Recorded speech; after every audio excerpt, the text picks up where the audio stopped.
I know my own heart and understand my fellow man, but I am made unlike anyone I have ever met.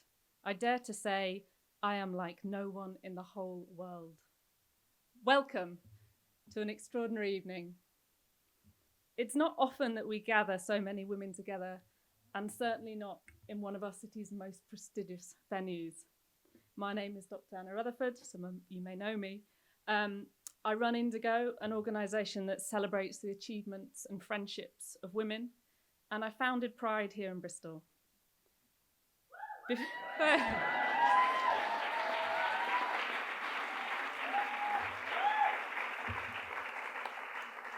Before we begin, I would just like to thank some brilliant partners that have made tonight happen. So thank you to Bristol Festival of Ideas, to Bristol Old Vic, to UE, and to the Royal Television Society for their support. I would also like to take a moment to thank my co-conspirator. So I mentioned Pride because back in 2010, we programmed a certain folk duo for our first major Pride here, in fact, just round the corner at Castle Park.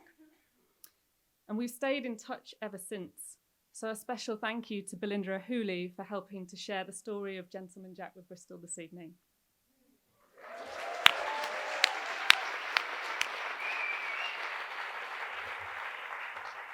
So now to tonight. The appearance of Gentleman Jack on our screens is a cultural landmark for women, for society, and for us queers. An extraordinary woman who's been brought to life by so many other exceptional women. And it is a huge honour to have many of them with us here tonight. Sally Wainwright is a writer, producer and director from Yorkshire. Winner of multiple BAFTA awards, Sally created her first original drama series in 2000 at home with the Braithwaites. She won the Royal Television Society's Writer of the Year award in 2009 for Unforgiven. And since 2012, she has created a succession of BAFTA-winning, game-changing dramas with Last Tango in Halifax, To Walk Invisible, Happy Valley, and of course, Gentleman Jack. Sally brings ingenious northern women to millions of screens. Joining Sally this evening is Anne Choma, a writer and historical researcher specialising in the life and times of Anne Lister, and she's worked very closely as Wainwright's advisor to the BBC drama Gentleman Jack, and she's author of the accompanying book, which I highly recommend, which you can grab a copy of later if you're quick. Finally, I will hand over now for the evening to our chair, Dr. Finn McKay. Finn is a long-standing feminist writer, activist and researcher currently investigating lesbian masculinities. She wanted me to tell you that she's also a senior lecturer at the best university in Bristol, which is, of course, UE. And Finn lives in Bristol with her wife, her son and 2 cats. So please join me in welcoming Sally, Anne and Finn to the stage.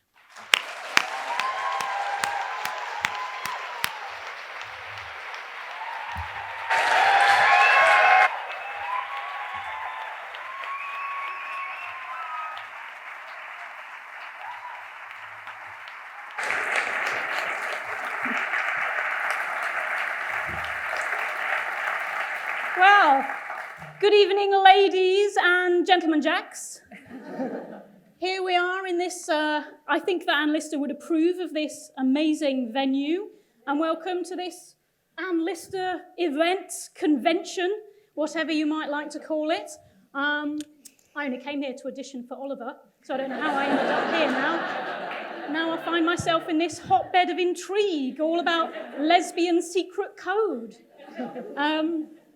So we're here, we've been brought here to honour Anne Lister, Yorkshire, businesswoman, of course, general lass about town in the 1820s and 1830s. Prolific diarist, as we know. She documented everything then. So gossip, wine orders, sort of like an early version of Instagram. But 5 million words worth of that. And her diaries are recognised as one of the longest social commentaries ever written, and they're recognised by UNESCO as a document of international significance. Yes. So, here we are. So I'll start then with these 2 extraordinary women that we have here, lucky enough to have here with us tonight. So tell me, like, what's the story? How did it all begin? How do you two know each other? Have you had this in mind for a long time? Well, I started working on, well, I came across Anne Lister in the late 90s. And as soon as I'd heard about it before that, because I grew up in Halifax.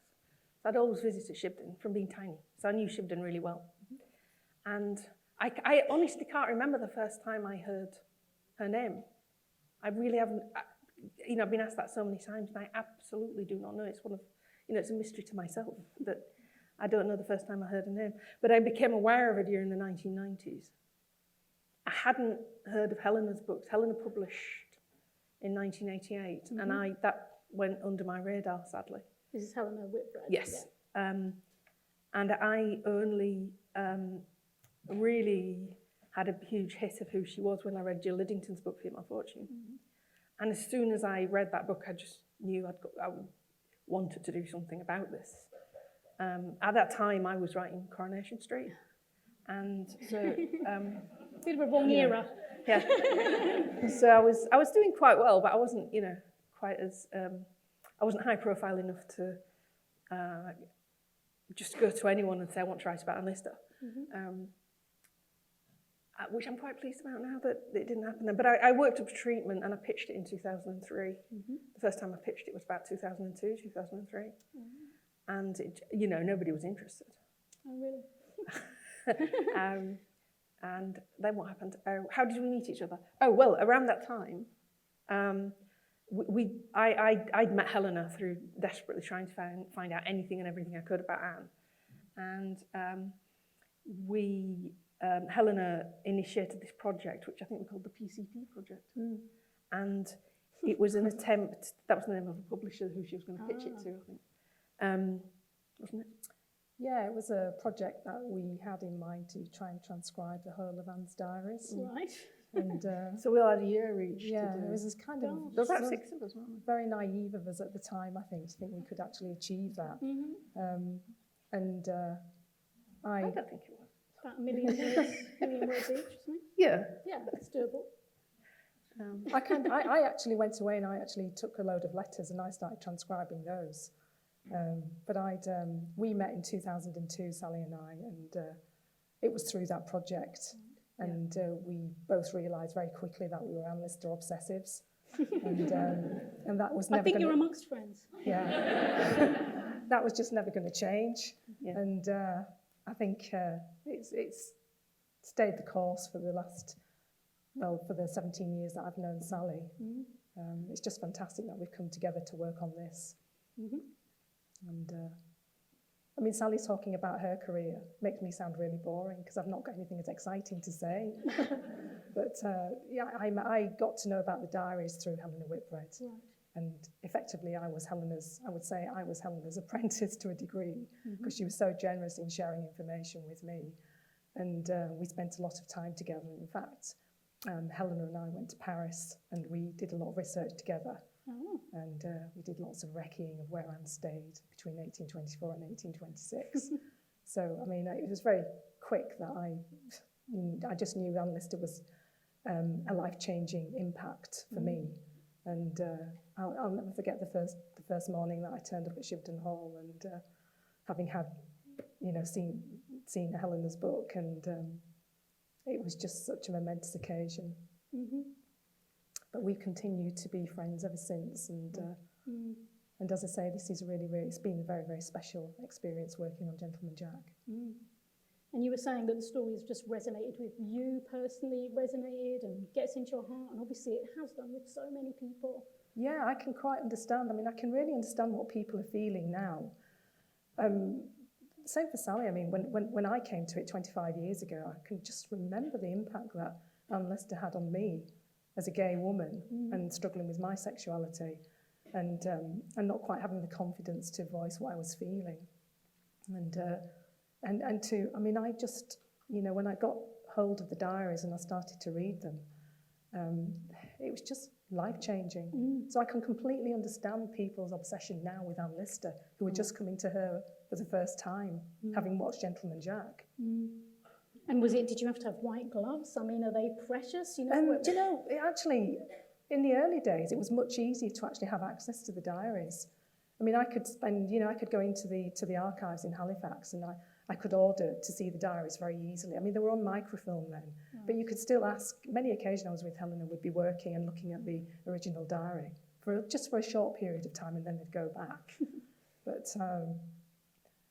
yeah, when I think of all those kind of like lonely afternoons in the archives, trying to work my way through this really, really bizarre writing, it's just very, really nice memories. And it's all worth it now. It's materialised into this, of course. So you've been wanting to do it for a while. Tell us about, was that an easy pitch then? Did you just go in one day and say, right, I want to make a series about lesbians in the 1830s, let's go for it. And it was fun. Because you said at first people didn't want anything to do with it. So I think originally, when I first pitched it in 2003, it was a hard pitch because I wasn't, my profile wasn't particularly high. I'd done the Braithwaites, which had been successful, but it wasn't, I wasn't somebody who could just walk in and say, this is what I'm doing next.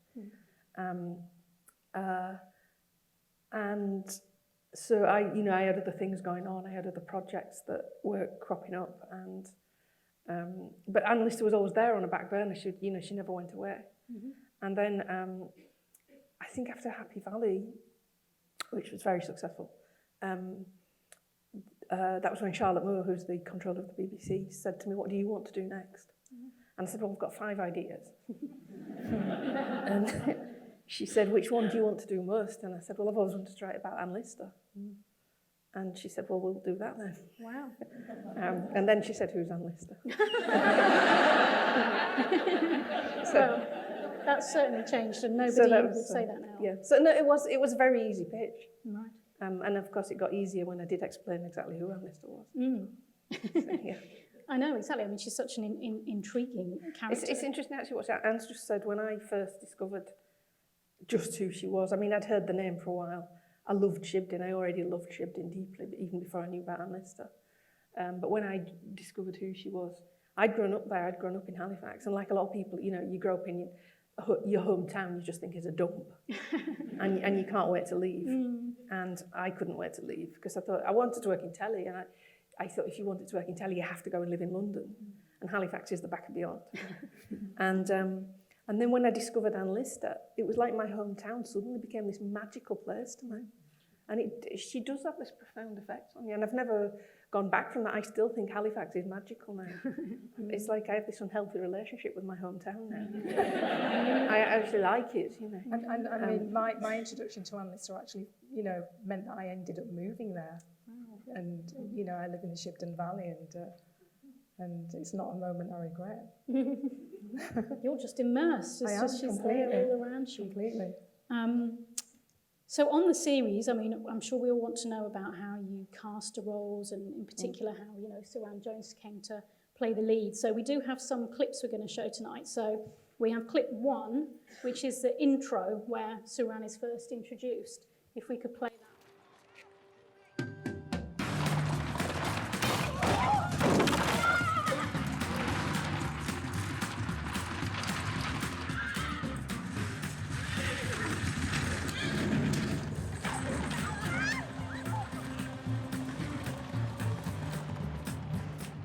Good God.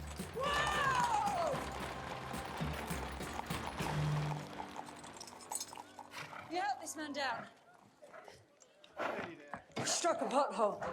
The driver was torn from his seat and his arm was dislocated and shattered. Well then, Mom, it's lucky you were there to step in. No one else seemed disposed to rise to the occasion. I had no intention of arriving home any later than necessary. How are you, Ruth? Well, Mom, thank you. That was a reckless undertaking, madam. All were given the opportunity to alight and walk.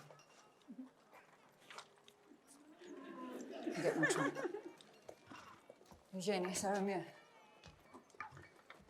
This is Eugénie. Oh. How do? Quand j'étais prise comme femme de chambre, Tessa m'a dit que tu supportais bien les voyages. Must be my driving.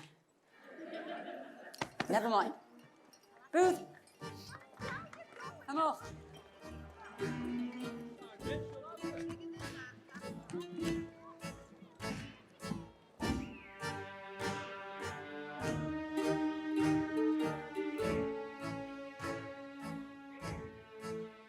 I've been in Icarus. I've flown too near the sun. And now I crash back to Earth at Shibden. Shabby little Shibden. And my shabby little family.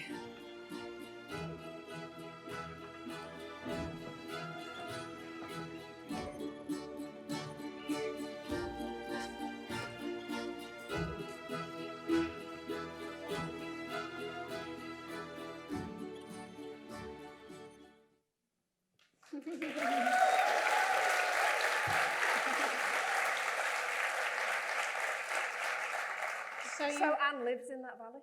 Yes, it's beautiful. Yeah.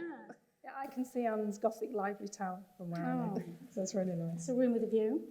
So there's a leading gentlewoman there. So did you always have Saran Jones was the one? Did you see it in advance? No, I've worked with Saran a lot. She's played the lead in 3 things I've written previously. I couldn't see Anne Lister in my mind's eye. I knew too much about her.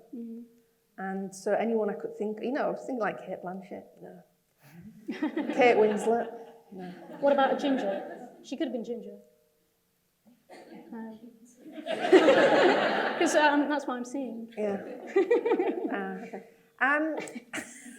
I couldn't see her. I couldn't imagine anybody who could be everything that I felt Anne Lister was. She was such a polymath. She was so clever. She was so everything, and she was so mercurial. So as soon as you've described 10 things about her, you think of 10 things that contradict all that. So to actually imagine one person. I remember somebody saying to me, "But forget actors, just anyone. Who can you think of who's like Anne Lister?" And I just couldn't. It was like you teased out of thought because she's too magnificent. So it was quite odd, really. It was an odd situation to be in because when I write, usually I have someone in mind, and it helps me write if I can picture someone and other mannerisms. So it was a really curious position to be in where I was. Sorry, I can hear feedback. Can you hear me properly? All right. Sorry? You can't hear me? A bit louder.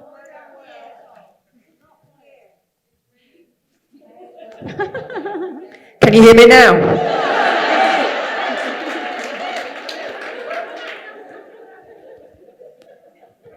Can we get it a bit louder on Sally's? We sure can. So, is this all right? Can you hear me now? Yeah? Everyone happy? Yeah? You done here? On you go. Everyone needs to be louder. Can we get some levels? Can you hear me? A bit louder for people at the back. And people up there.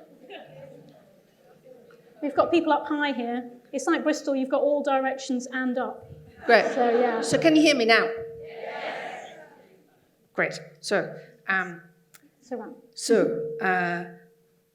my executive producer, Faith Penhale, said to me, we do have to cast somebody at some point. And sorry to interrupt, Sally, but every other phone call I got from Sally while she was writing was like, I just need to see Anne Lister. I just wish I could get a vision of her in my head. Conjure something. Yeah. I kept hoping she'd appear to me. I used to wander around Shibden Hall when it was closed, hoping I could see a ghost. Just for like 5 seconds would have been all right. But I just don't think I'm sensitive. It's a paranormal phenomenon. During filming, she did tap you on the shoulder. Oh, she did, yeah, she tapped me on the shoulder. She tapped Sally on the shoulder. That's what Anne Lister does, she taps you on the shoulder. Apparently, according to Cat Humor. Wow. Yeah. And we were filming one day, and we were filming down, those of you who've been to Shibden, the hall is up there, and then the mere, the lake, is down at the bottom. And we were filming halfway between the two. It's the scene where she's digging up trees with John Booth. And I was standing about a metre away from my first assistant, Nathan, and somebody tapped me on the shoulder and went like that. And I went, was that you? And he goes, what? And it wasn't him.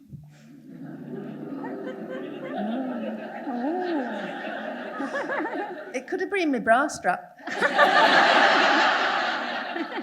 But anyway, so Faith said, we're going to have to cast somebody at some point. And so we looked at leading actresses who were 40 in England, and there were like 3. And we sent the script to the 3 of them. And they all wanted to do it. One didn't turn up. Gosh. Who was that? They'll I be can't kicking tell you. themselves now. I'm not ever going to tell anyone. Saran came in, and we also had to read. We had to ask them to read. You wouldn't normally ask someone of Saran's stature to read. You would just make an offer. And we had to ask them to read because of HBO. HBO weren't as familiar with their work as we are. Right. So we had to ask them to read. We had to record it so that we could send it to HBO so they could approve. And Saran came in, and obviously I know Saran really well anyway. But even still, she blew my mind with what she did that day. She'd been at Buckingham Palace in the morning. I think she'd been like, I don't know what she'd been doing. Something to do with handing out honours. Not her. I don't know if they invite celebrities along to. I've never been. Queen's not good enough these days. We have Saran Jones. Anyway, for whatever reason, she'd been at Buckingham Palace, and she was like very well dressed, and she'd got high heels on, and she immediately came in and said, I can't wear high heels to do this. And she was, she just immediately did something extraordinary. She just knocked it out of the park, as we like to say, lazily. She brought something I felt I'd just never seen her do before. I thought I'd seen everything she could do because I knew her well, and I hadn't. And she just instinctively got the character on a really deep, emotional, joyous level. She brought this joyous physicality to it straight away. When she talks about her now, she says there was a lot of work for me to do. There was a long way for me to go before I became Anne Lister. But she underestimates what she brought into the room that day. It was phenomenal. It was a phenomenal experience just being there with her and just thinking, oh my God, she can do it. She can do it. Somebody gets how multifaceted Anne Lister was. Somebody gets how brilliant she was. Somebody gets all these extraordinary, contradictory, brilliant aspects of her character. She's so strong, and yet she's so she's mercurial. As I say, as soon as you choose one adjective to describe, you think, oh yeah, but then she did this, this, and this. And that's why it's quite a hard show to write. It's really hard to pin her down and to really express who she was. So it was just a joyous day when Saran came in and did that, because I could see Anne Lister. At last. I saw the tape of the audition. Sally sent me the tape of the audition, and before I got the tape, I had 2 lists, and one was like pros and one was cons, and I didn't have anything to write down on the cons side. It was all just so brilliantly positive after seeing that tape. And the other actress who auditioned was equally as brilliant. But Saran just had something very, very special. And so that was it? You decided just on that first reading, that was it? She got the job? Yeah, it was really clear. Yeah. It was a really clear choice, yeah.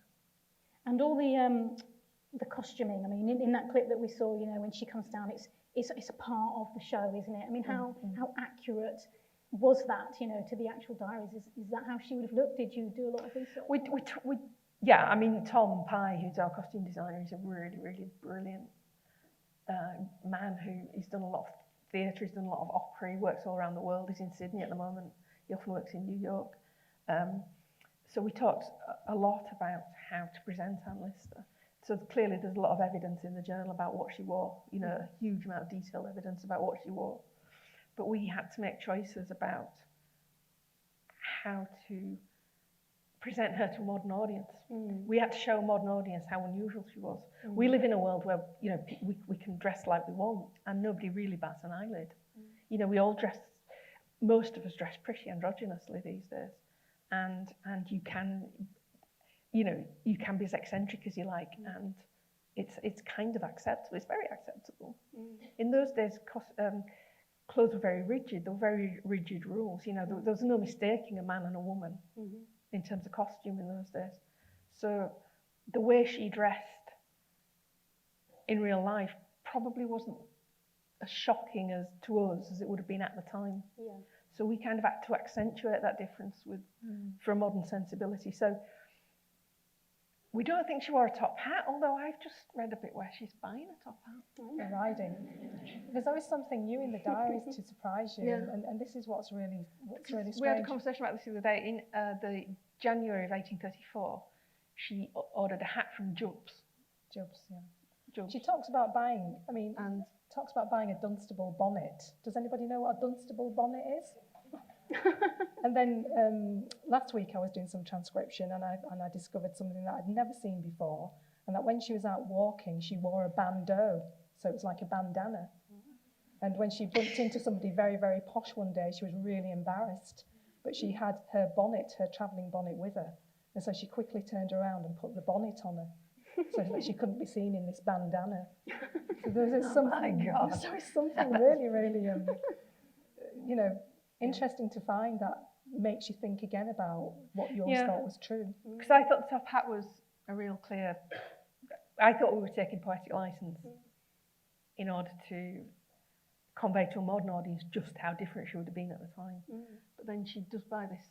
It's like a dressage hat. Right. So it's a sort of shorter hat. version. But at the time, she's not riding any horses. So why is she buying a... She's preparing herself. She's preparing herself for all these horses that she's going to be buying with Anne Walker. Just for the style? Yeah, but she doesn't. She buys a pony. Anne Walker buys a pony. Yeah.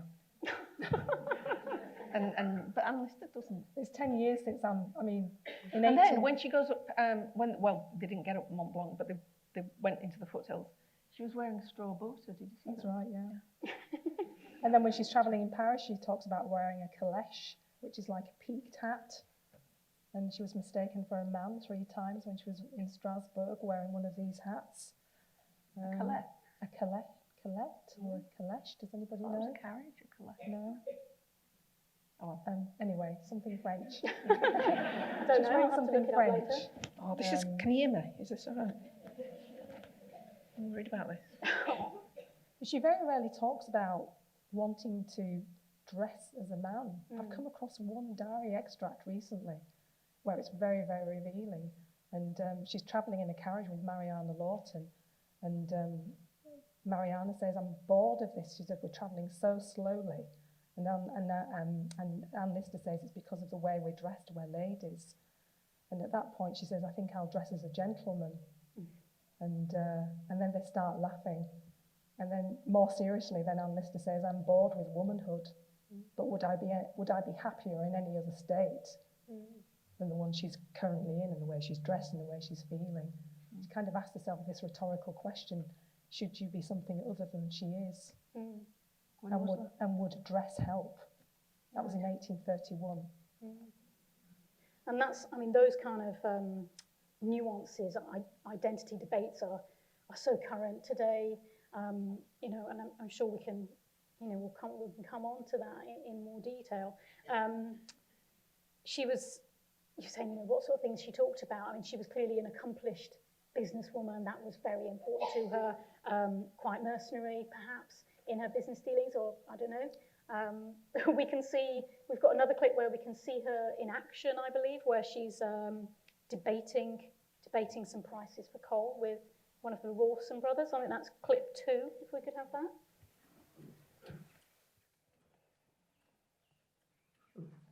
Oh, here she is.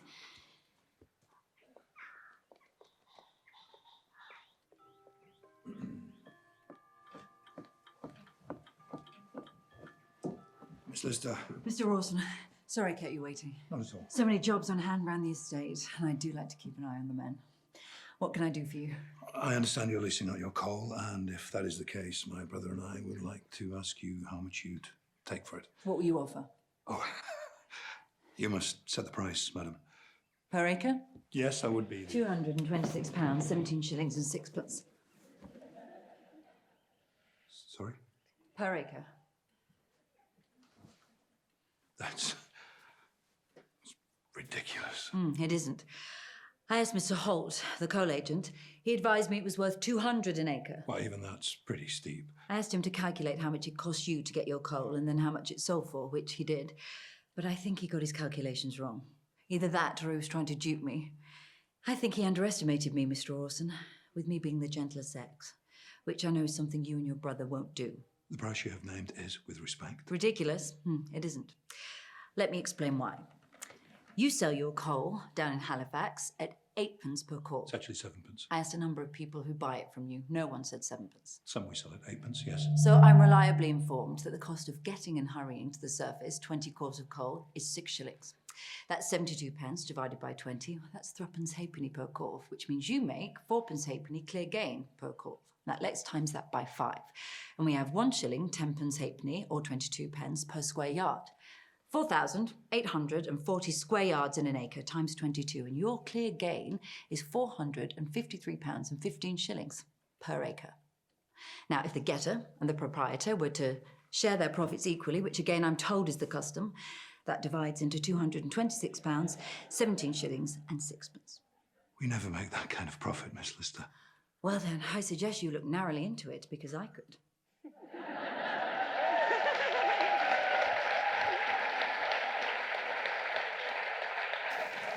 Don't underestimate the lesbian at your peril, the lesbian businesswoman. So how accurate was that? Did she drive a hard bargain? Absolutely. That was word for word. Totally Really? accurate from That the was diary. straight out of the journal. Really? And what's really interesting about that clip is that the morning that Jeremiah Rawson actually came to Shibden Hall, she was so cool. She was mending her stockings.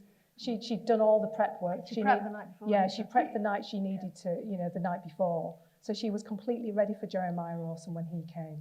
She'd got out her coal plans. She'd consulted with James Holt. She knew what she was about, and she knew what her coal was worth. And actually, when Jeremiah Rawson left that morning after having had that discussion, and Lister writes in her diary, the price frightened him. He went away feeling frightened.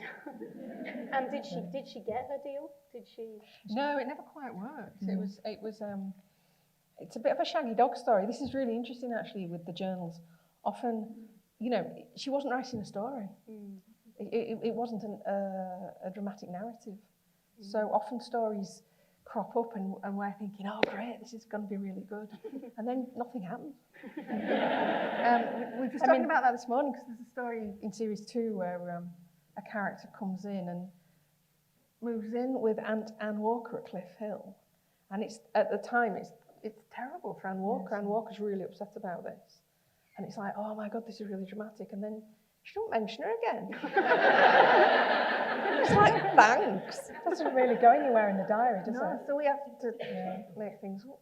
Yeah. So they're the really exciting moments when I'm working with Sally, is when we're talking about storylines, and when Sally will give me something to work on, and then I'll go away and I'll try and work on it, and I'll come up with some ideas and do some further research, and then we decide actually it's not going anywhere, and so then Sally's brilliant imagination kicks in. But there's always something, a grain of truth in whatever. We found out something really exciting yesterday. We did. Dum dum dum. Because Are we giving a spoiler though? Yeah. Spoiler alert. Don't tell anyone. In the October of 1834, Anne Walker's moved into Shibden Hall, and this guy called James Ingham turns up. Oh, I can't tell you. I'm going to... I kind of think you might have given it away, actually. We have, people transcribing diaries now out there. So. But what was really exciting, so I won't spoil it, I won't tell you what happened, but we found a connection with the Brontes, which... Well, we did, a really exciting connection. It's tenuous, but it's there. I mean, there are a number of connections between Anne Lister and the Brontes, because Emily Bronte taught at Low Hill School, which is less than a mile away from Shibden Hall. So Emily Bronte was teaching at Low Hill in the winter of 1839. Yeah. And Elizabeth Patchett was the headmistress of Low Hill School.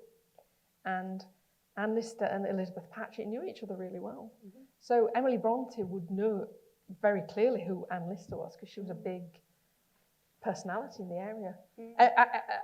Anne Lister wouldn't have had a clue who Emily Bronte was, because she was a teaching assistant at Law Hill who never spoke to anyone. The Wuthering Heights, the house Wuthering Heights is based on High Sunderland, which is very near where Anne lives, which is now demolished, High Sunderland. But it was a very eccentric house, very near Shibden Hall, which Emily Bronte clearly saw because she described, the opening pages of Wuthering Heights describe High Sunderland to a T. The rude little boys. You can see the rude little boys. They're stone carved figures of little boys. And they're now at little Shibden. boys. And they're now at Shibden. When High Sunderland was demolished, they took the rude little boys and dumped them in the backyard at Shibden, and they're in the backyard at Shibden. Which is extraordinary, isn't it? The connection with the Brontes. It is. I mean, that was very exciting what we found yesterday. But you're just teasing us now with all these things to come. And what was it like? You know, being on the set. What was it like filming it? I mean, you said you felt visitations. You know, you felt her presence, and all you extraordinary women together. I think every day there wasn't one single day that passed when I personally thought we are so lucky to be here. You know, we were filming in a house.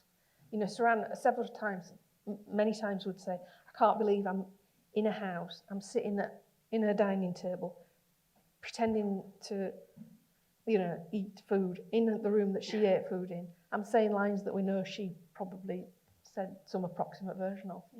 And it was, but it wasn't spooky. It was good. It was like, it was uplifting. You know, it was a really good shoot. It was a fantastic team. Nothing went wrong. Every day I felt like we were blessed. You know, I know it sounds sentimental, but we did feel like she was smiling down on us. every day was joyous. And I mean, we were blessed with the weather. You know, for Yorkshire, we had the most amazing weather as well.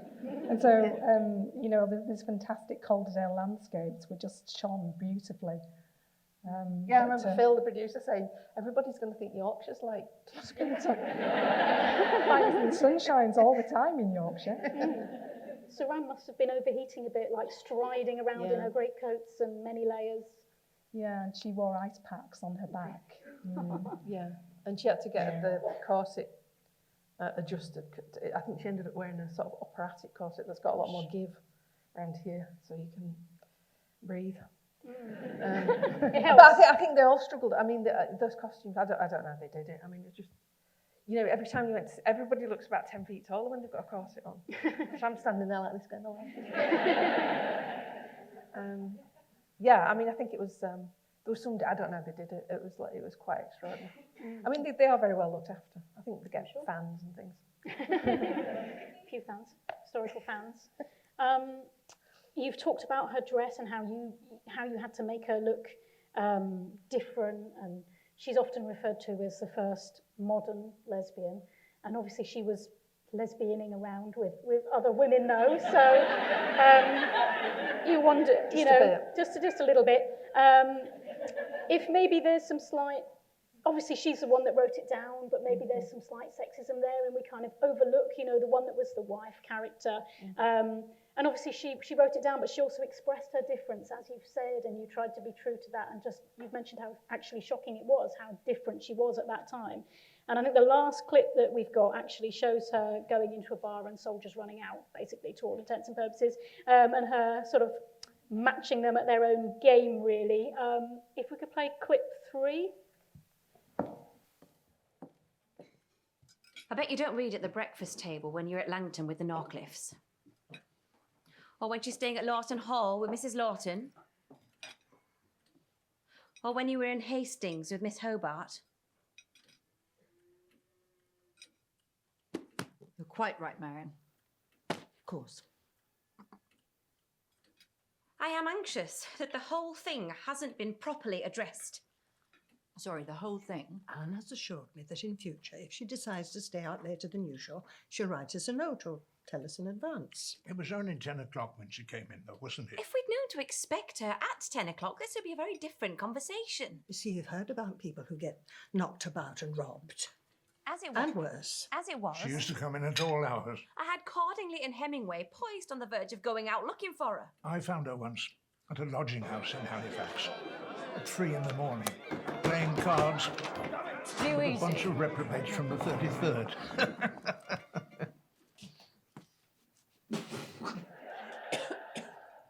Good Lord.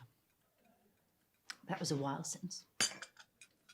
Perhaps you'd like to apologise to the servants for keeping them up. I'm not apologising to my own servants. No one asked The me. servants.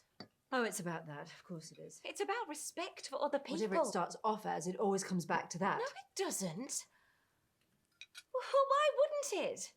Now, am I supposed to take it lying down? The fact that my sister, you certainly wouldn't, has cheated me out of what is rightly half mine. No. You're going to have to let this go, Marion, for your own health. It's becoming an obsession, and it was never rightly half yours. It was entirely at Uncle James's disposal who he left the estate to, and we all know why he did. I shall get married. I shall get married. Oh, really? Oh, good. And I shall have a child. Yes, really, a son. Congratulations. And one day he You will... better look sharp about it, Marion. You think I have no life outside these four walls? Because you're no spring chicken. Oh, you are sowing the wind hourly, daily, minute by minute, and you will reap the whirlwind. Where are you going? You're not going to get married right now, are you, Marion? Good heavens, there's no stopping her. We better get the banns read. You can sneer all you like, but one day I shall have a son, and he will have a greater claim to Shibden than you, and then we shall see. You're going to give birth to spite me.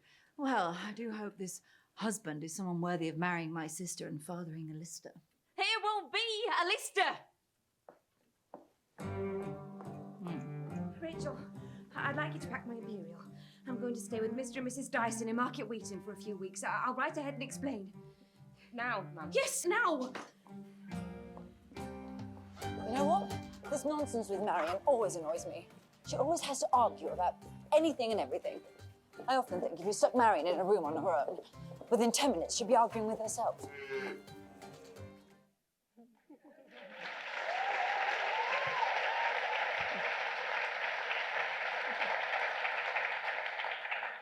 So do you think, did she cultivate that masculinity then? Would she have even called it that or understood herself in that way? Sort of being a bit of a... Yeah, she bit did of a use the word man's masculine. She did. Did you like, I mean, the idea of being called a gentleman rather than a fellow?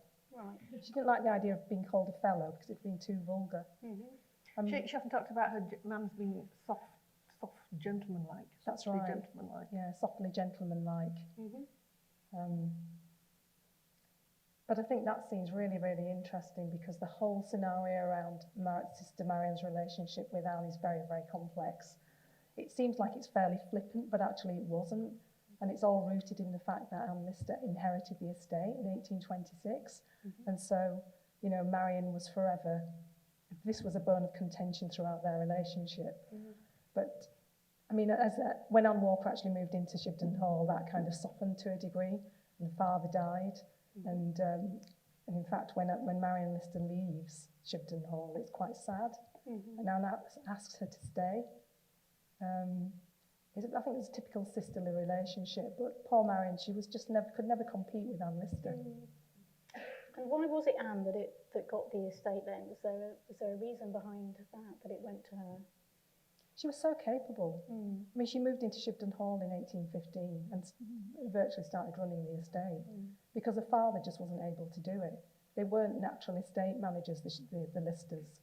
And when she came, she was a whirlwind. She just took control and proved to Uncle James that she was the one to manage the estate. And she was very, very capable. And he recognised that.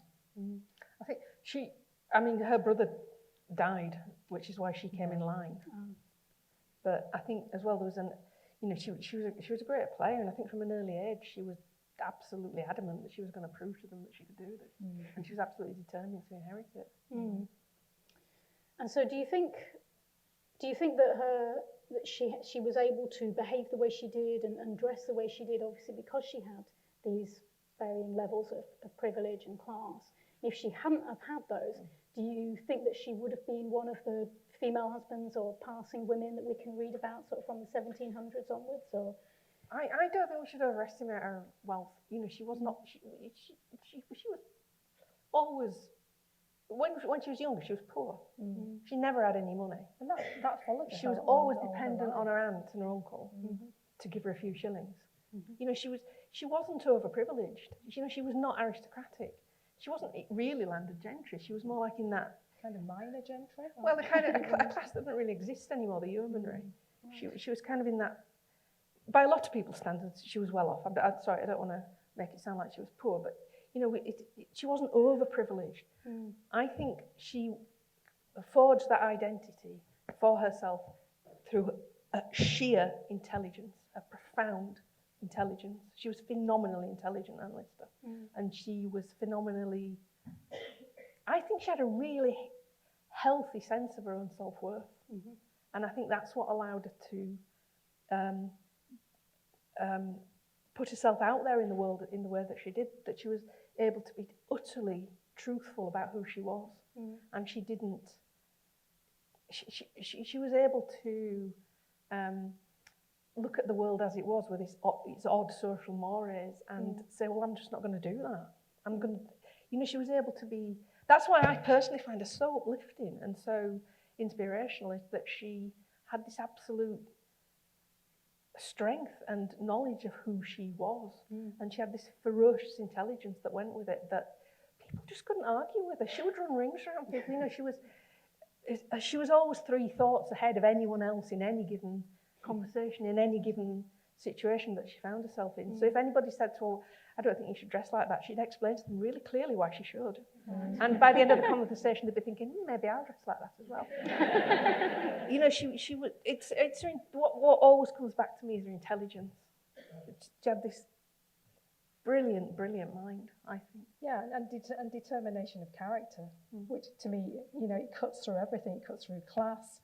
It cuts through, you know, cultural restraints. She had that inner strength, that inner ability to look at herself and say, this is how I want to live, and I'm not going to separate out these public and private spheres.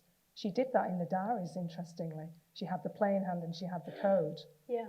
So, but she, you know, the code gave her that kind of emotional freedom to be able to say what she wanted uncensored. And she was remarkably consistent throughout her life as well. Absolutely. What always blows me away when I look at the journal is from probably the early 1820s right through to when she died in 1840, her handwriting is so consistent. You can see it develops, you can see it alters, it changes, but on the whole, it's so recognisably her. There's this extraordinary consistency, and I think that typifies her. And you mentioned that she's a complex character, you know, and obviously people are saying now that the series is out, you must have seen it, there's commentary about, oh, she's the hero of this tale, but she was a raging capitalist industrialist, she did X, Y, Z. I mean, did you feel a sense of responsibility to you're heroising this woman? There aren't many lesbians on screen at all. Did you feel a responsibility about how you presented those subtleties? She's complex, Anne Lister. She's as Strand said, she's Marmite. You either love her or you just don't get her. And it's interesting. I find it. I thought this today actually. Helena Whitbread and Jill Liddington, who are you know, the 2 academics who've written about her are both really, so they're real socialists, both of them. You know, they're not just passive socialists, they're really I don't think there are passive socialists, are there? So it's interesting that they've both, you know, chosen her as their life's work. You know, as a dramatist, I have a slightly different attitude. You know, I think, you know, people are interesting, and you know, the more complex they are, the more interesting they become. So I've kind of embraced that side of her because I think she was a product of her time. Yeah. You know, it's unfair to judge her by our standards. You know, if she was alive now, I think it's interesting to think, you know, what would she be? You know, would she still have those capitalist attitudes? She would, yeah. But you know, I think it's unfair to criticise people by our standards. I think she's complex, but for me, that's what's fascinating about her. There's nothing sentimental or easy and or romantic. That's why somebody said to me the other day, "Why don't you write about the ladies of Llangollen?" I don't find them remotely interesting. They just go about their business, bit of gardening. Yeah, you know, bless them. How marvellous, but no drama, you know. For lesbians, I mean, that's rare as well. So, yeah. Yeah, so, and who would she be today, do you think? Well, I think she'd either be sorting Brexit out a fuck of a lot better than anyone else. I think she'd either be a big CEO of a big organisation, she'd be the Prime Minister, she'd be I think she'd be doing something at a very high level. She would. I think she'd be be a world-renowned consultant surgeon. Right. Oh, yes. Oh, yeah, of course, yeah. You know, discovering new things about the body because of her obsession with you know, comparative anatomy. I mean, there's so many things she was fascinated by, though. You know, she might have been presenting documentaries about travel, you know. There's so many things she was passionate. She might have been a writer, you know. I mean, that was her ambition, was to become a travel writer. She was hoping to earn money from publishing about... That's where they were when she died. You know, they were going to such remote places that she was hoping to write about where she'd been and to publish. Right. But of course, all the time here, she was writing this amazing document that we have today. You know, she was producing her magnum opus, you know, she was producing her opus unknowingly. But, you know, this is the other question. You know, people ask, was she aware? Was she writing those diaries for somebody to read eventually? And that's a debate we have, you know, we have conversations about that quite often. You know, the level of importance she gave to her diaries was phenomenal, even down to the quality of paper that she chose. And occasionally, you know, she would read sections of the diaries out, like she was quite proud of the diaries. So it kind of poses questions that, you know, just how did she ever intend these diaries to be discovered or not? Well, someone posed a question, because on Twitter, actually, when people were debating this event tonight, and someone actually asked whether, did Anne Lister share her code with other people? Well, of course, with Mariana Lawton. Yeah, and... Not Anne Walker. Not Anne Walker. There's no need for it, really, was there? They were living together and just being a couple. And I suppose it's like, you know, if your partner, do you have your partner's Twitter account or Facebook account? You don't need to, because you talk to them all the time. So I can kind of... But interestingly, Anne Walker started writing a diary herself in 1834, which we've yet to discover. Oh, wow. Which would be really, really fantastic to find. It would, wouldn't it? Yes. That's interesting. And what happened to her? Because she outlived Anne Lister, is that right? Yeah. So Anne Walker brought Anne's body back from Kutaisi via Moscow. Gosh. I think she took the body to Moscow, and it was in Moscow where it was embalmed. Right. And then she brought it back to England, and she was buried in Halifax Parish Church. Anne Walker then, because they'd exchanged, they'd written their wills to one another in one another's favour, and inherited Shibden. Oh, right. But then her family decided she was of unsound mind, and she was removed from the Red Room. Those of you who've been to Shibden, one of the bedrooms you'll know is called the Red Room, and she shut herself in there, and they got Dr. Belcom, so he came over from York, and they got a constable. They had to remove the door physically because she'd locked herself in there, and when they went in there was a lot of blood in the room, so we don't know what that was about. There's an account, a written account of that. And she went over to York with Dr. Belcom, and she was in Dr. Belcom's care for a while. But then she did return to... She returned to Cliff Hill, which was good. So she didn't die in an asylum. And Dr. Belcom stayed true to his word, in a way. He looked after her and made sure she got the care she deserved. But I think, you know, we often talk about the strength that Anne Walker must have summoned to bring that body back from Moscow. Oh, and, hark! Gentleman Jack. Someone's left their phone on, and it's playing Gentleman Jack. Yes.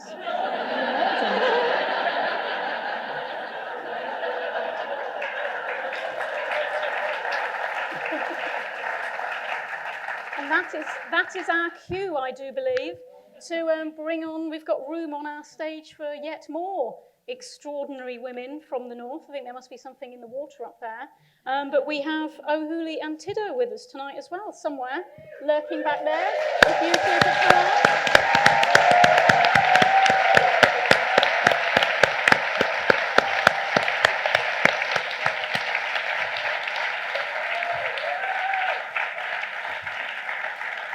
So, welcome.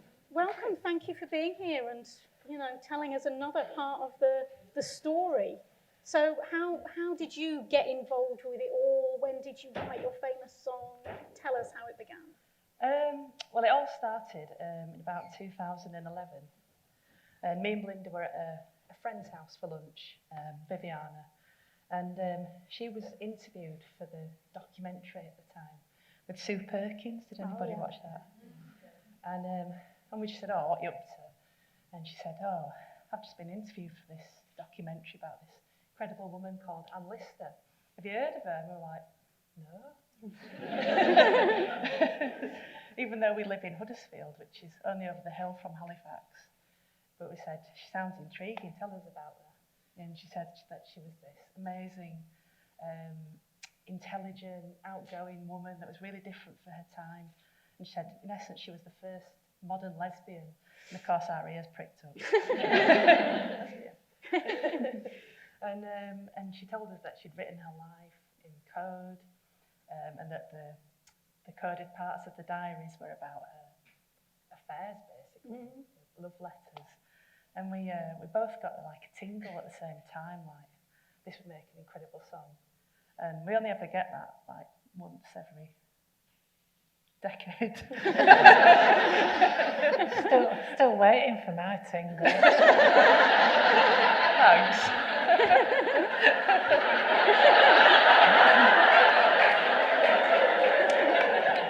Your private life's your own, really. Yeah, you can go off someone. So we looked at each other and said, "We've got to write about her," and we sort of filed it away. And when we went away on a songwriting holiday, we started writing about her, and it was the most fun, amazing sort of experience of writing a song that we've ever had together.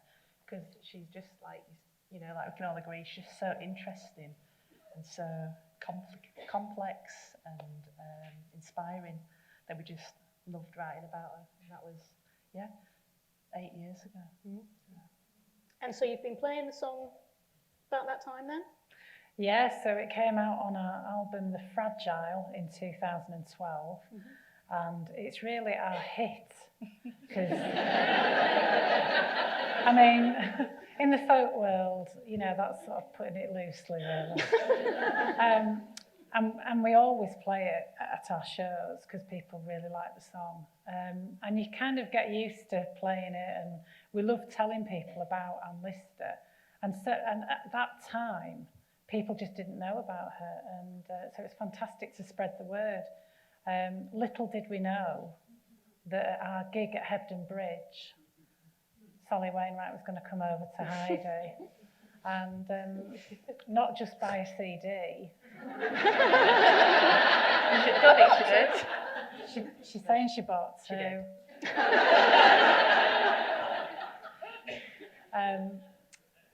She also asked, well, what did she say? Yeah. Could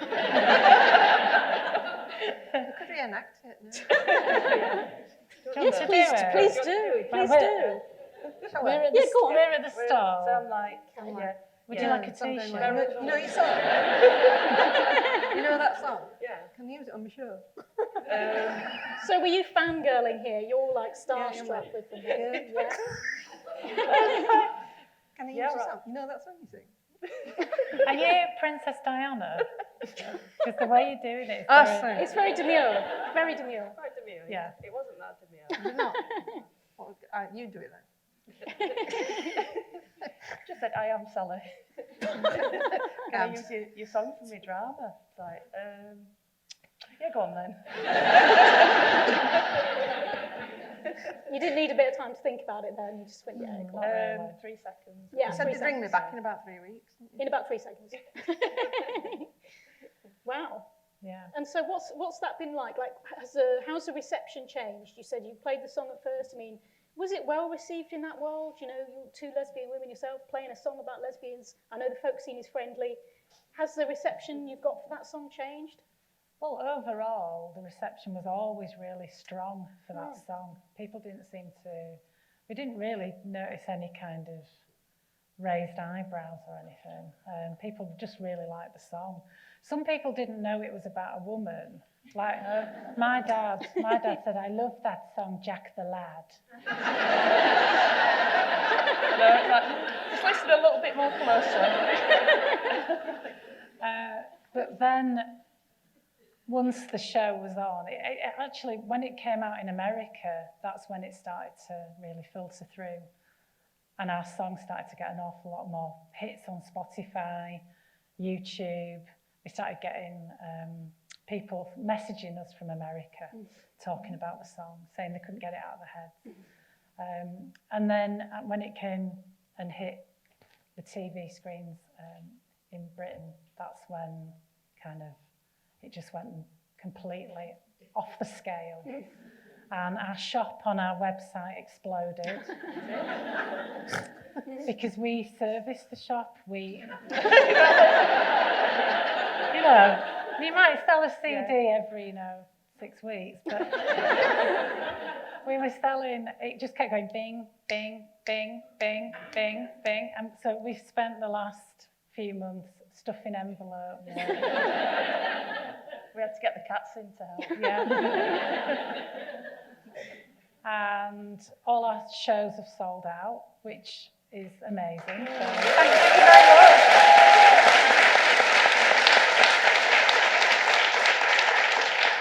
But really, we're just so proud of Anne Lister and Anne Lister getting out there and her story being told, and what a fantastic show that Sally and Anne and everyone involved have created. And it's great to be part of it. Yeah.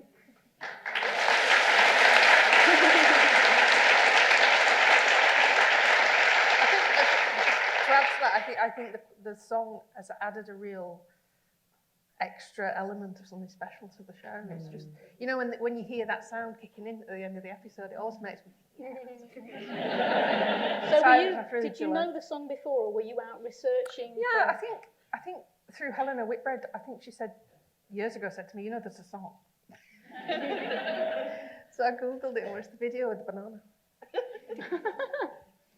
So I knew it was out there, and but it does really add something special, I think, at the end. There's a very expensive video on YouTube. The official video. It says the official video, and it took us about 5 minutes to do it. And it involves bananas. So, if you've not seen it, make sure you do. And did you realise? Did you realise how big it was going to be? I mean, HBO. Did you foresee how big it was going to be? Anne kept telling us, didn't you? Did I? Yeah. I can't remember. Yeah, I remember her saying. I think we thought, well, it's the end credit song, so no one watched people don't listen to the end credit songs, do they? And you normally sort of flick on to the next thing. So we were really just totally taken aback by the response we did get to the song. But it wasn't just the end credits. I mean, we used it to different degrees. I mean, in episode 1, there's like at least 60 seconds or so. Yeah. Well, I think we just undermined, I guess we're a bit, being on the folk scene and stuff. you kind of get used to being sort of quite below radar, so you don't expect anything like that. And you become modest because it's not, they don't approve. The folk scene is a modest, under the radar scene, really. And Anne Lister, I mean, she shows us, don't be modest, shine brightly. And for women as well, sometimes it's hard to shine brightly and to say, well, yeah, it's been absolutely huge.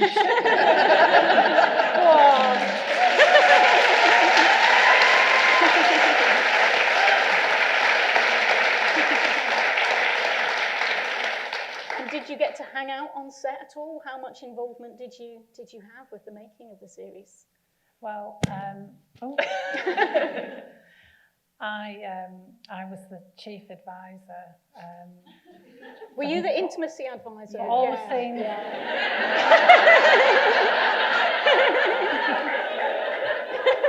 For all the scenes that involve Saran, I was sort of the main advisor, and then Heidi advised the scenes for Sophie. So it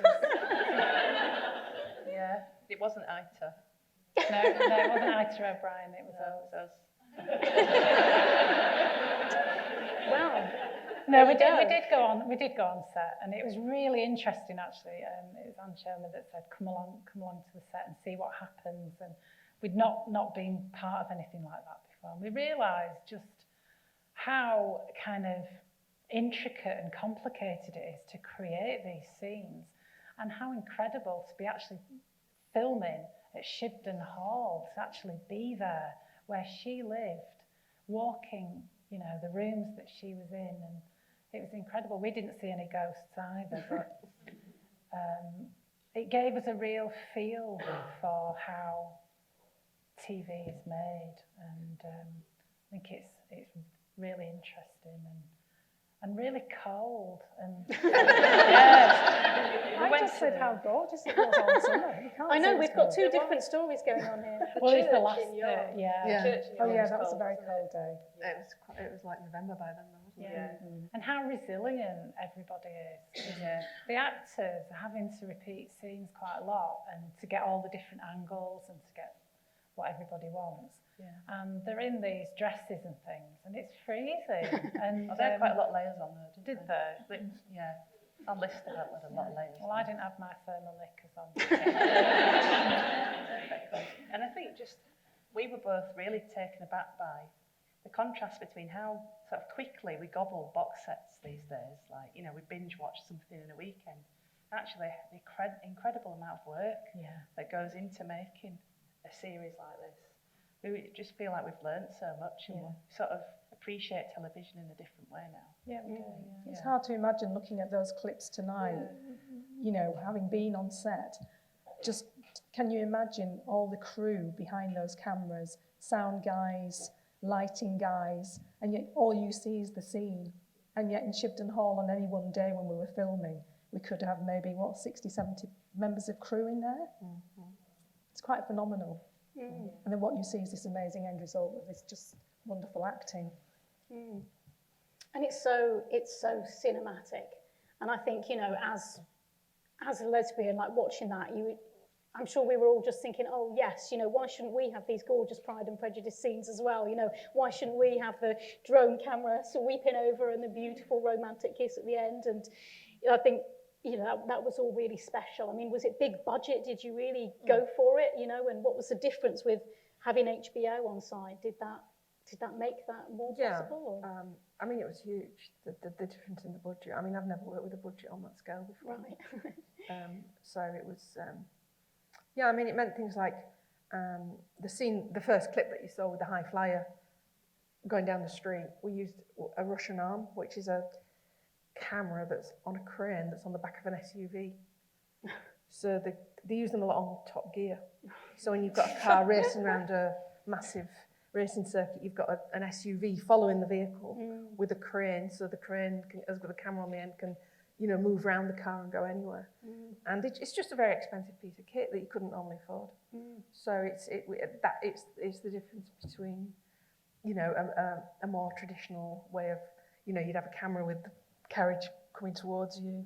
So to actually be moving with the carriage, it's expensive, and it's time consuming means more expense as well. So it's things like that, and for me that was very important. We had Steadicam on set every day, which normally you wouldn't have. You'd say, I need the Steadicam for this day, and this day. We had the Steadicam available all the time, and again that was really, Steadicam is where you've got a camera that's attached to a man. It wears a body rig, and he can follow, so ran around at like 20 miles an hour, you know, or however fast she's walking. And again, we just felt that was really important to capture that energy, that physical energy. And again, that was something that we could only do with a big budget, where you've got that bit of kit available to you all the time. So it made a massive difference. It made a huge difference. The budget that we had. It was. As I say, I've never worked with a budget that big before. It was a real. It was brilliant. And so great that it happened for this story. You know, why not? Absolutely brilliant. Did you? Clearly, people have been so hungry for any kind of representation, and the response that it's had. Did you anticipate that? Did you feel a sense of the world was on your shoulders? You're representing a group and a love and relationships that are so often not represented? No, I didn't. I didn't know how well it was going to be received. You never know how well something's going to be received. You make everything in good faith, and you make everything to the best of your ability, and you make everything at that level. I'm obsessive. I'm obsessive about getting everything right. At that level, you tend to be surrounded by other people who are you're working with, Anne talks about 60, 70 people. They're all very talented people. So you're working at a very high level with people who are absolutely determined to get things absolutely right. People are really meticulous about how they achieve things. All shows are made like that, and you never know how well they're going to be received or not. I've written things that have just been complete turkeys, and it's heartbreaking because I've never made anything and not put my heart and soul into it. So, you hope against hope that it's going to be successful and people are going to just get it. I remember when we were filming Happy Valley, Sarah Lancashire on set one day, she just said to me, I hope people get this.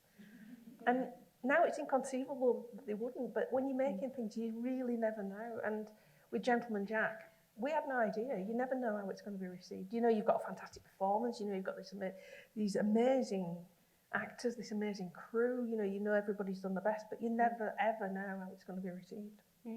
So the response has been heartwarming, absolutely overwhelming. And fantastic that we felt that we did get it right for the LGBT community. And the outpouring of love, from everybody around the world has just been phenomenal. And all the research and all the work that went into producing the TV character that is Anne Lister, taken from the Diaries. It proves that we got it right. And what next? Are you busily transcribing more? What next? Yeah. I know it's been commissioned for a second series. Yeah. So Anne's transcribed through to... We're going, we're coming towards mid-1836. But it's... So we finished in approximately Easter 1834. But these are approximate dates because there's poetic license going backwards and forwards with time because I have to construct a narrative out of something that isn't essentially a dramatic narrative. So I've written episode 1 of series 2. Wow.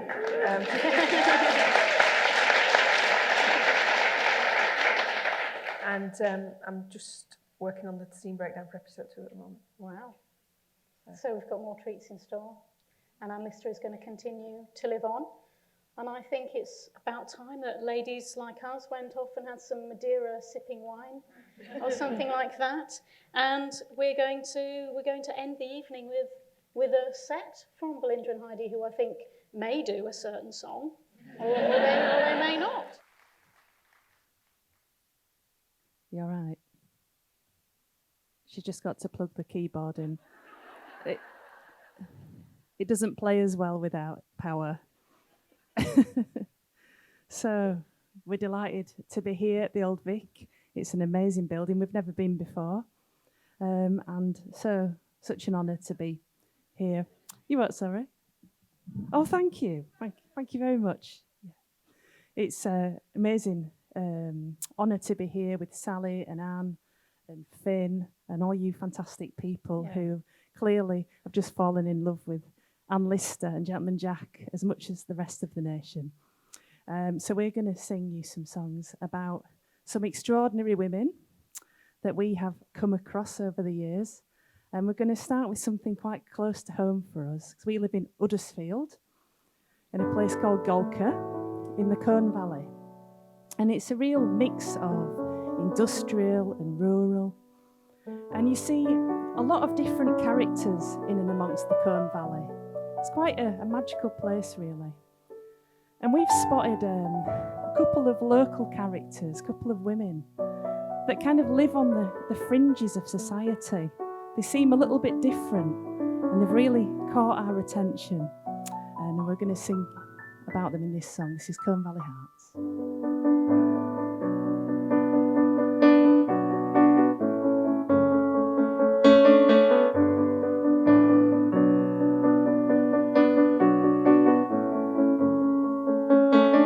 Wasn't an easy birth,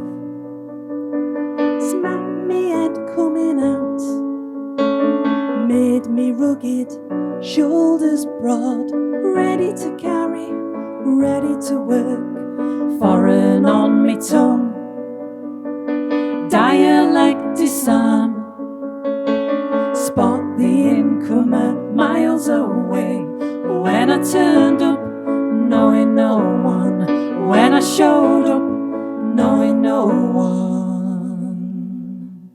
Come Valley hearts, necklace of red.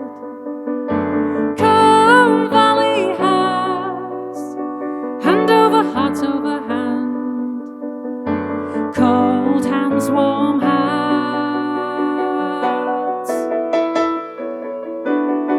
lighting up the cook tonight, lighting up the cook tonight.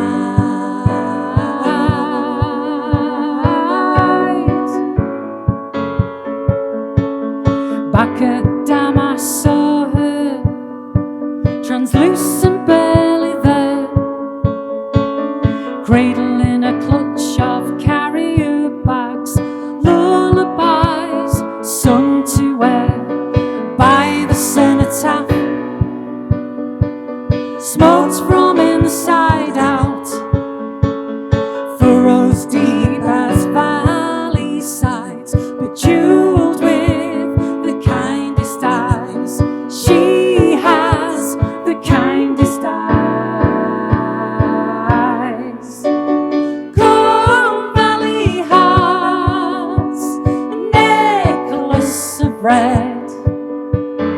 Come Valley hearts, hand over heart over hand, cold hands, warm hearts,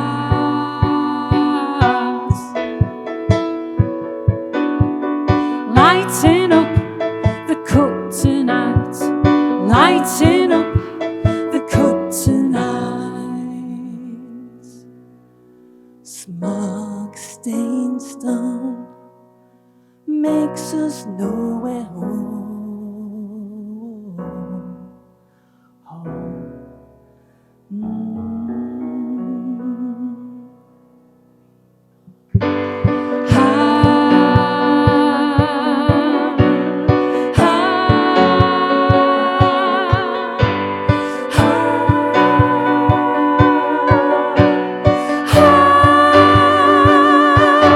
Come Valley hearts, necklace of red.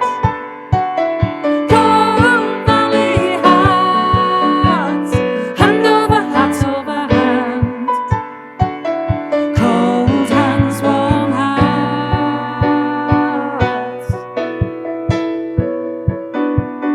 lighting up the cook tonight, lighting up the cook tonight.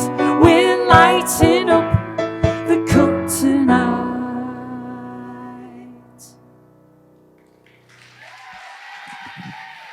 Thank you. Thank you very much.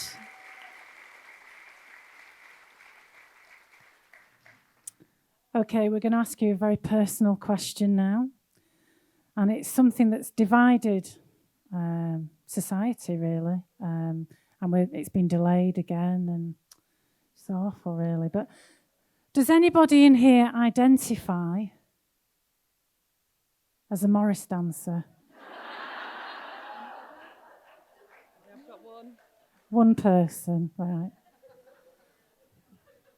I think we're going to have one, Heidi. Yeah. Maybe Anna could organise it. She could, actually. We're going to have a Morris Pride in Bristol. You know, it's okay to shake your bells.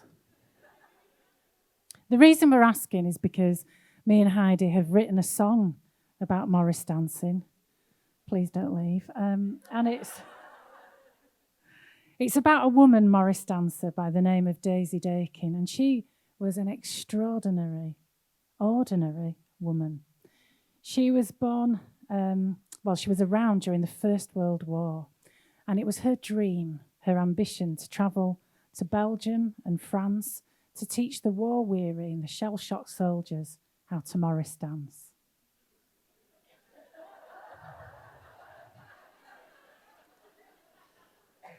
We know what you're thinking.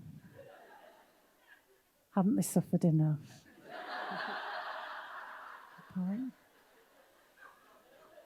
But actually, the thing is that she was ahead of her time, because shell shock, we now call it post-traumatic stress disorder.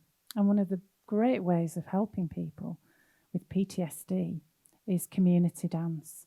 So there she was stood, she wasn't the tallest of women, so she stood on a chair to conduct all these hundreds of men Morris dancing. And I suppose at the very least, she gave them a lot of joy and a lot of laughter at a time when it must have been very, very dark and very hard for those people. And they all fell in love with her, and we fell in love with her story. And also that real spirit, the spirit of the small, and the fact that, like so many extraordinary women, not many people have heard about them because they're not in the history books, funny enough. And we thought we'd have to correct that by writing a song about her. So this is Daisy Dakin's song, and it's named after her nickname, which is the Pixie.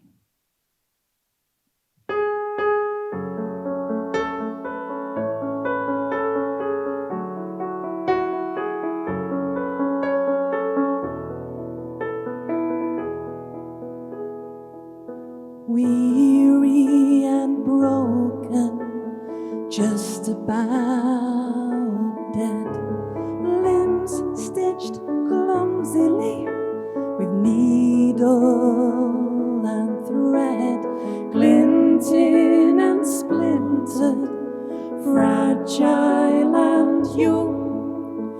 It's 1917, and I'm done.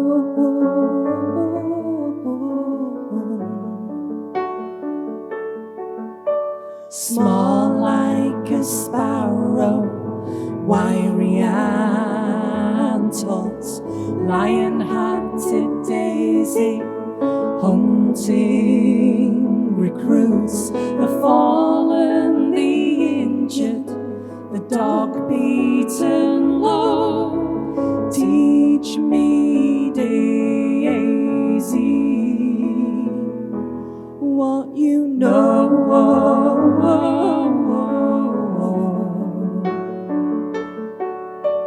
Daisy, oh my Daisy, dancer in war. Daisy, you're my Daisy, oh, knitting bones back to before.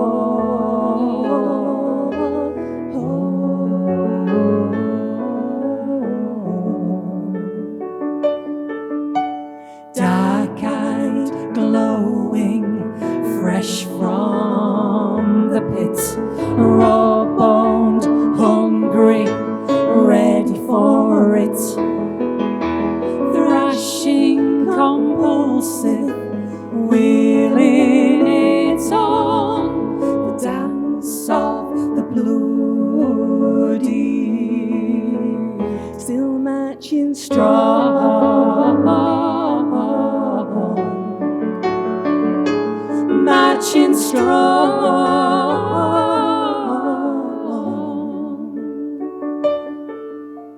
Daisy, oh my Daisy, dancer in war. Daisy, you're my Daisy, oh, knitting bones back to before.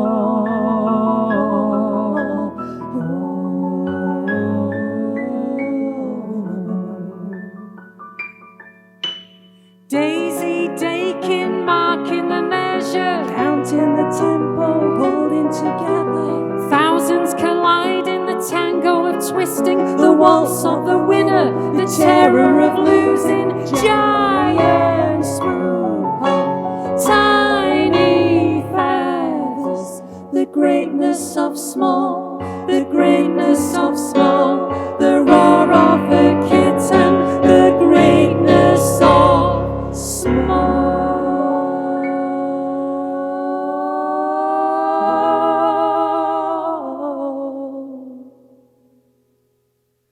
Daisy, oh my Daisy, dancer in war. Daisy, Daisy, you're my Daisy. Oh, knitting bones back to before. Oh, Daisy, where did you go?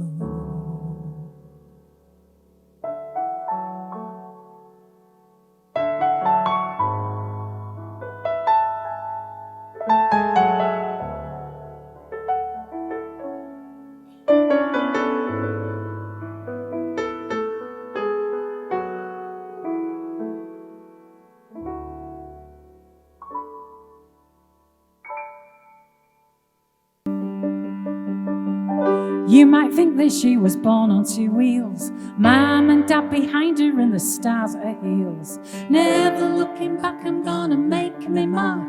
Never looking back, I'm gonna make me mark. Born into nothing, a shy awkward lass. Coordination, St. Vitus her dance. Never looking back, I'm gonna make me mark. Never looking back, I'm gonna make me mark. I will not lead a life of disillusionment and disappointment. Peril, heartbeats to the pedal, like the salmon has to leap.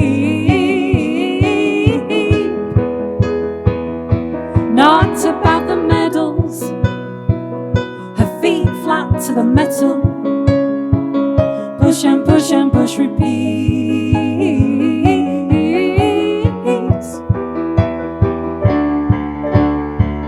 Mother, worker, wife, champion on side, like a curly crop, tightly organised. Never looking back, I'm gonna make me mark. Never looking back, I'm gonna make me mark. Sprockets and mudguards, Charlie's a guy, dancing through the ginnels, the queen of British tie. Never looking back, I'm gonna make me mark. Head down, eyes forward, pulsing, sprinting to find the sweet spot. Beryl, her heart beats to the pedal, like the salmon has to leap. Not about the medals, her feet flat to the metal. Push and push and push, repeat.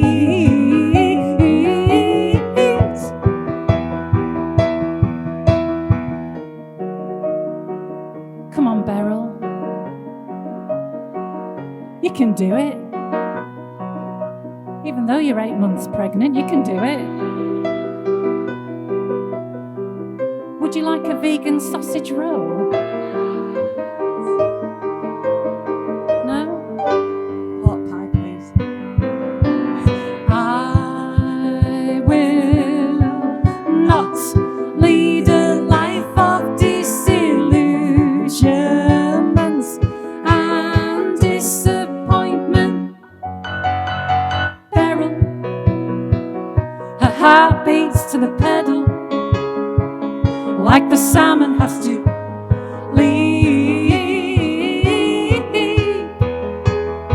It's not about the medals, her feet flat to the metal. Push and push and push, repeat.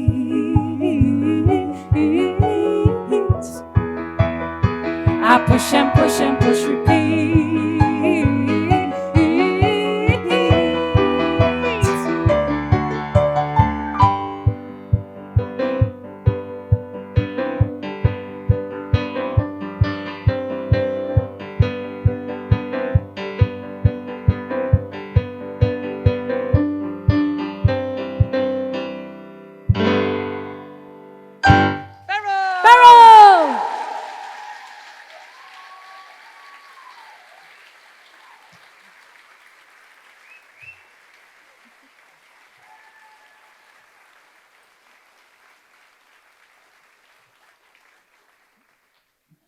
We wrote this next song for our feminist collective, Coven. Has anyone seen us in Coven? So Coven are me and Heidi, Lady Maisery and Grace Petrie. If you've not heard of those people, do check them out. And it's a song called Woman in Space, and it's about what women are, not what they're not. It's about what women can be, not what they can't be. Because if you give a woman enough space, she can do anything. All right. Who'd argue with that? Somebody did argue with that, actually, didn't they? Yeah, it was at a folk club recently. Belinda said that. And this man went, except for Brexit. Let's see how the men do, eh? There's still time. Anyway, back to Valentina Tereshkova, because this song was inspired by the first woman in space, and try and fit that into a song.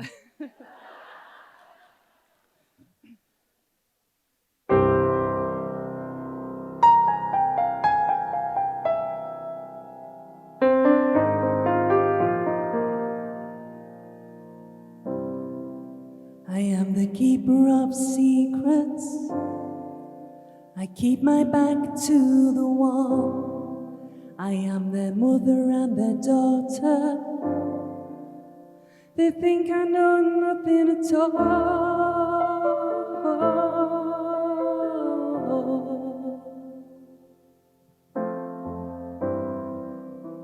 Assertion is aggressive. Ambition a barren place. Pink is our prison. Language home to subjugate.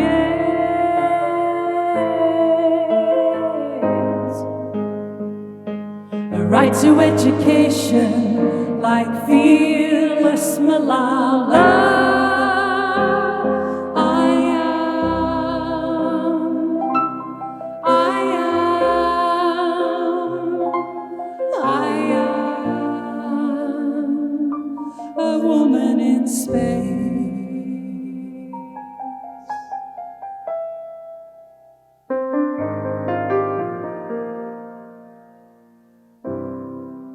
We've been choke-chained and muted, fitted with concrete shoes, wings clipped and tethered, assembled to be consumed.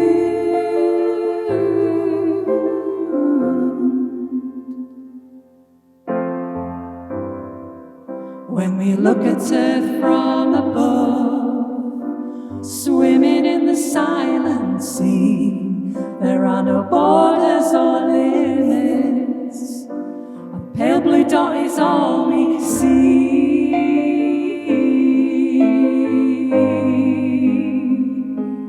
Holding it in tension, like Valentina Tereshkova.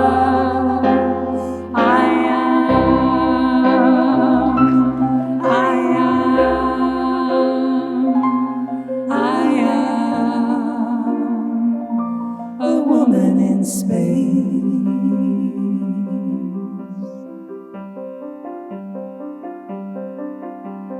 5, 4, 3, 2.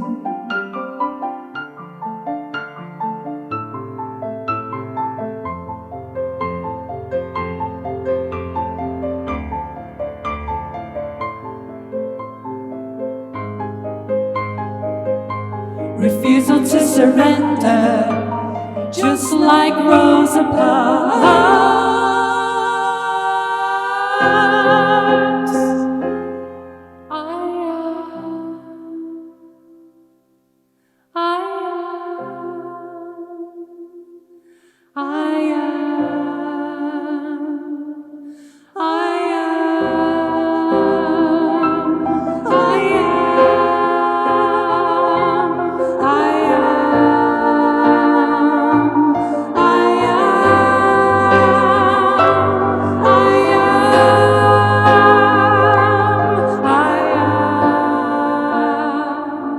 A woman in space.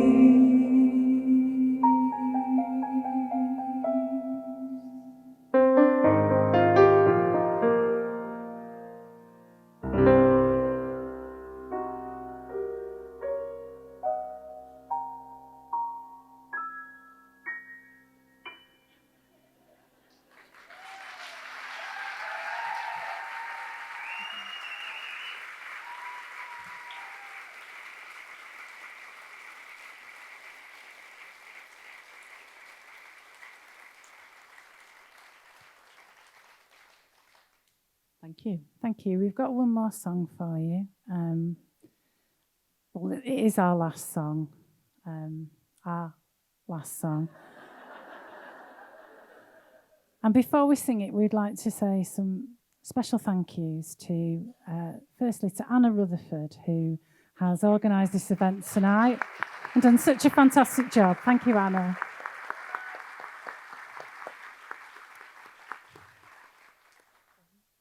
Yeah, to our wonderful host for tonight, Finn Mackay. Thank you very much, Finn.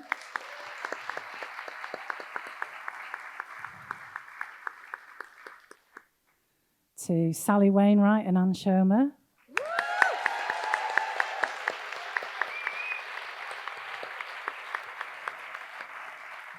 And then to all the team and volunteers here at Bristol Old Vic, thank you to Sam on sound and to Bryony, who's been looking after us today, and everyone else that's made it possible tonight. Thank you very much.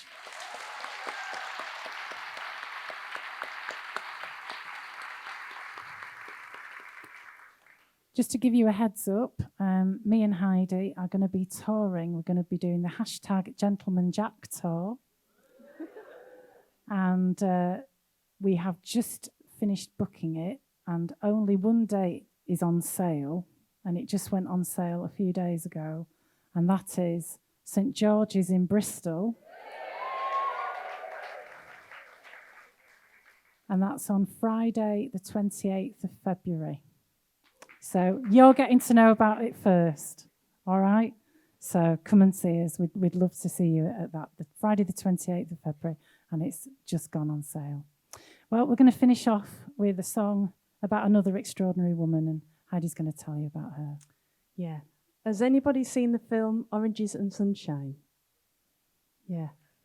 That's about the controversial child migration scheme that happened in Britain right up until the 1970s, where children, sometimes as young as 3 years old, were shipped away from their parents, away from their guardians, many of them orphans, to Australia, Canada, New Zealand, and the Rhodesia, and they were sent there alone, not knowing where they were going or what was going to happen to them.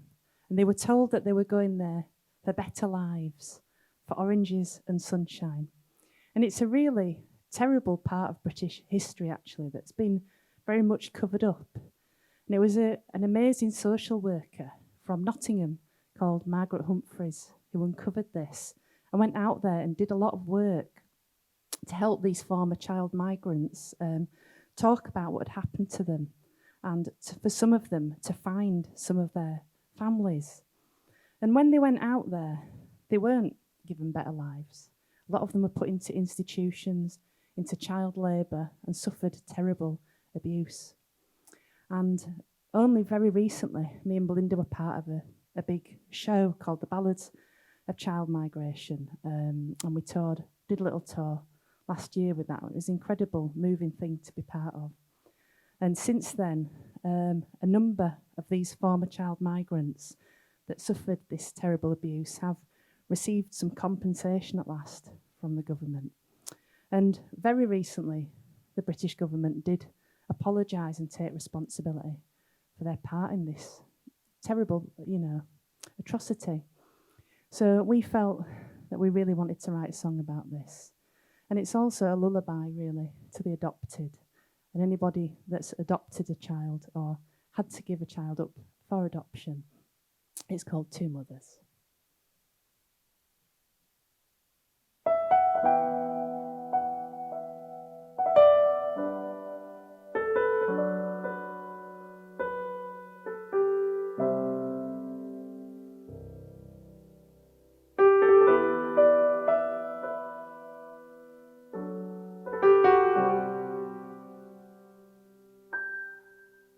As I lay you gently down to sleep, I hear my mother's voice lilting to me. Unexpected child was I upon a young girl. Through her tears she sang me farewell.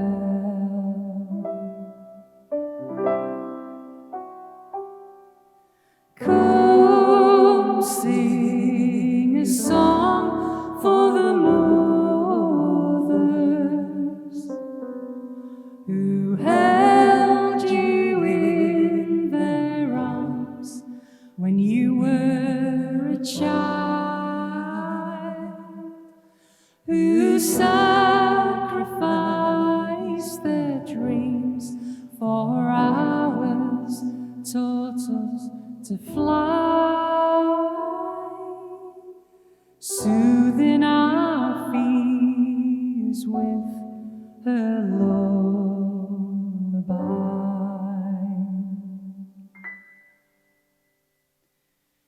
Wrapped up in mother's crocheted shawl, I crossed a faraway sea to a world turned around.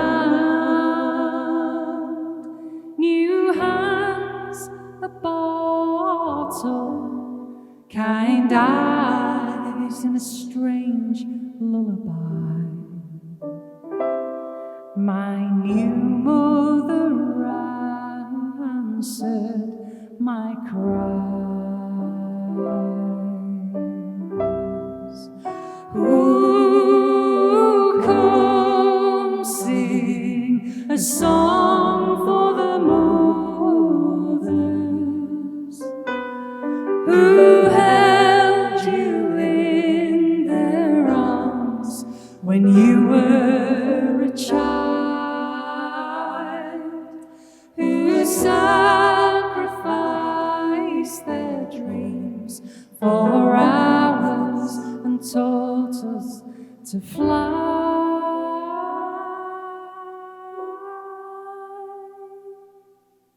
soothing our fears with sweet lullaby.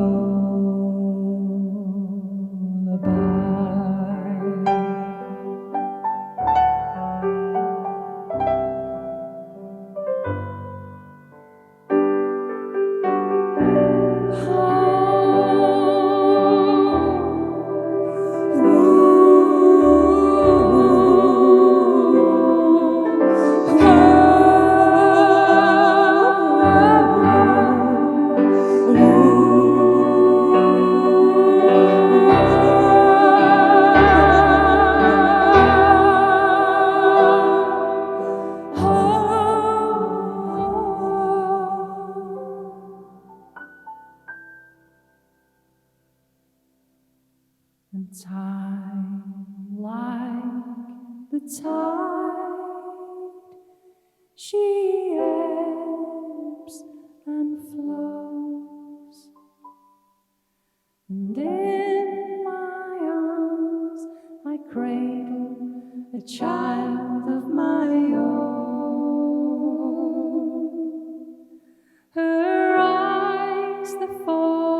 forest green, whilst mine a cornflower blue.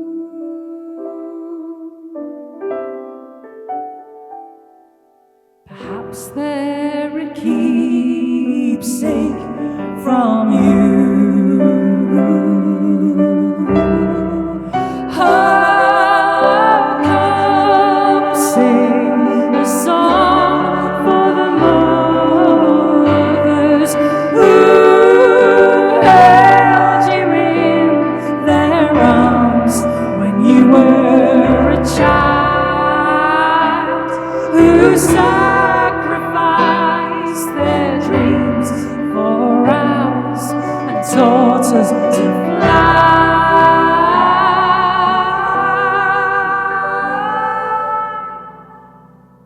Soothing our fears with her lullaby.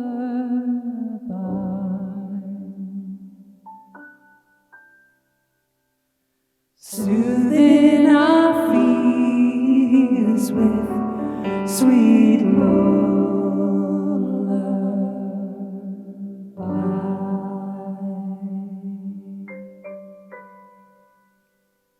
Thank you very much. Thank you. Good night.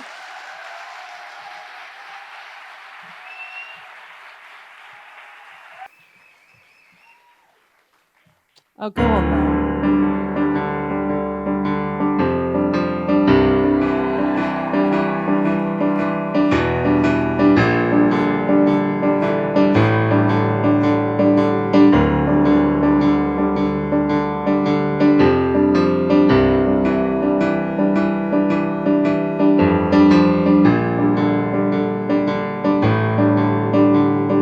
Businesswoman, entrepreneur, landowner, rural gentlewoman, traveller, mountaineer, writer, diarist of 5 million words. 5 million exquisite words, a sixth of them written in a fantastic code. Who was this woman? What was the name she was given behind her back? Well, it can only be the woman that we've all come here for tonight. Gentleman Jack!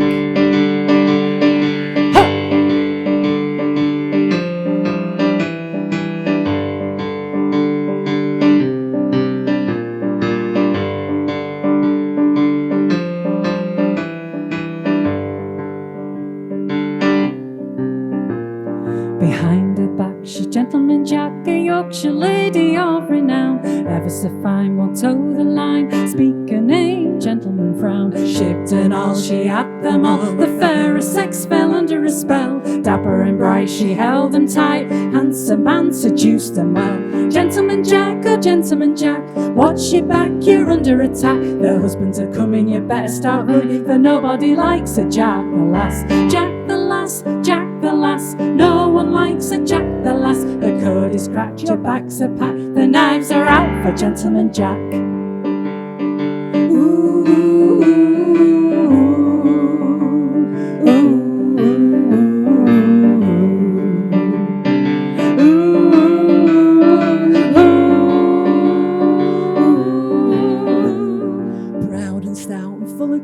She played the fellas at the game. Sharp of mind, she's one of a kind. Devilish ways that men couldn't tame. Hidden away, revealed today. Loaded words in diaries found. Once exposing a baffling code. Lusty letters all of the bound. Gentleman Jack, oh gentleman Jack, watch your back, you're under attack. The husbands are coming, you better start running, for nobody likes a Jack the lass. Jack the lass, Jack the lass, no one likes a Jack the lass. The code is cracked, your back's a pack, the knives are out for Gentleman Jack.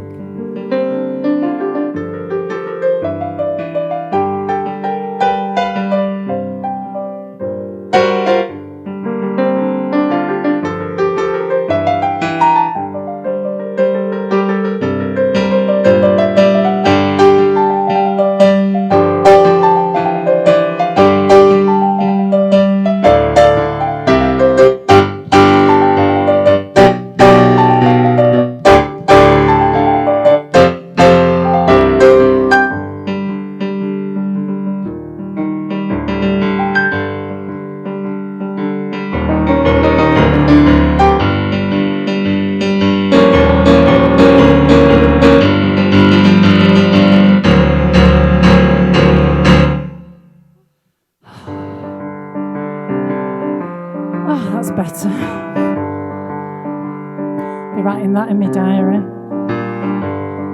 Okay, we're going to split you up into 2 groups because we'd love you to sing along. Everyone to the left of Heidi Tidow is in Team Lister. And everybody to the right of Heidi Tidow is in Team Walker. Team Lister, you with me? You're going to sing along. It goes like this. Behind her back, she's Gentleman Jack. Try that. Brilliant. Team Walker, she's Gentleman Jack behind their backs. Sing it with me. She's Gentleman Jack behind their backs. Team Lister, here we go. Behind her back, she's Gentleman Jack. She's Gentleman Jack behind their backs. Behind her back, she's Gentleman Jack. She's Gentleman Jack behind their backs. Behind her back, she's Gentleman Jack. She's Gentleman Jack behind their backs. Behind her back, she's Gentleman Jack. She's Gentleman Louder! Jack. Behind her back, she's Gentleman Jack. She's Gentleman Jack behind their backs. Behind her back, she's Gentleman Jack. She's Gentleman Jack behind their backs. Behind her back, she's Gentleman Jack. She's Gentleman Jack behind their backs. Behind her back, she's Gentleman Jack. She's Gentleman Jack. She's Gentleman Jack. Gentleman Jack, oh Gentleman Jack. Watch your back, you're under attack. The husbands are coming, you better start running. And nobody likes a Jack the Lass. Jack the Lass, Jack the Lass. No one likes a Jack the Lass. The code is packed, your bags are packed. The knives are out for Gentleman Jack. Thank you! Thank you very much.